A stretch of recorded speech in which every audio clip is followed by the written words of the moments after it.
Spirit, soul, and body. We can't separate ourselves anymore. It's a new day.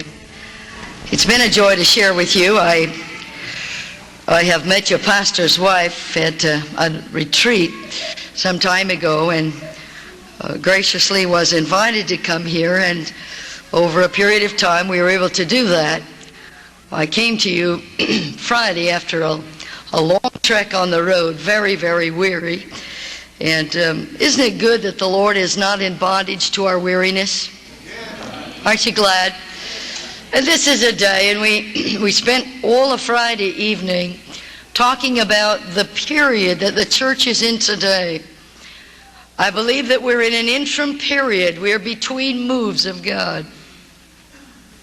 And that may account to you for some of the hungering and thirsting that is taking place within your spirit.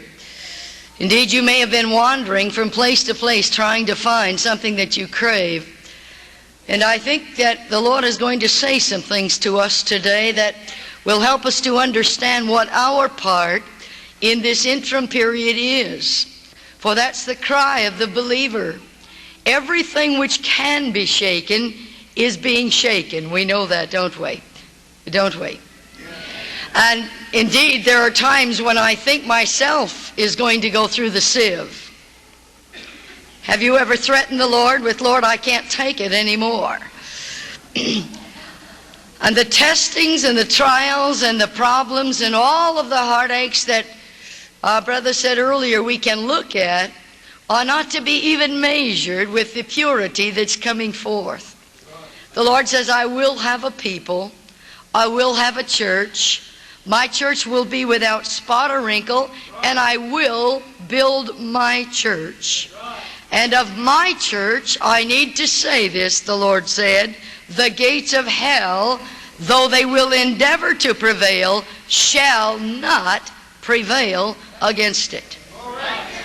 We don't really like waiting for the Lord to build His church. In fact, we don't like waiting for anything. Wait on the Lord, be of good courage, and He shall strengthen thine heart, is not one of our favorite verses. We don't mind marching orders, and we like to read about leaping from mountain to mountain with our beloved. But when the Lord says, sit still, stand still, wait, we do have problems. And I remind us of a story that is told in the Gospels about the two men who builded houses, one on the sand and the other on a rock. And if you will listen, this will help you in days to come. And I am addressing this congregation this morning as a local church. If you're here as a guest, there will be something for you, because the Lord never wastes anyone. Do you know that? But you need to know, tonight we're going to talk and complete a series on faith, but where I'm addressing the local church here, I feel that God has opened some things to me just prior to my coming that He wanted to share with you. Two houses were builded. Presumably, they were identical. Let us at least hypothecate that the two houses that were builded were the same.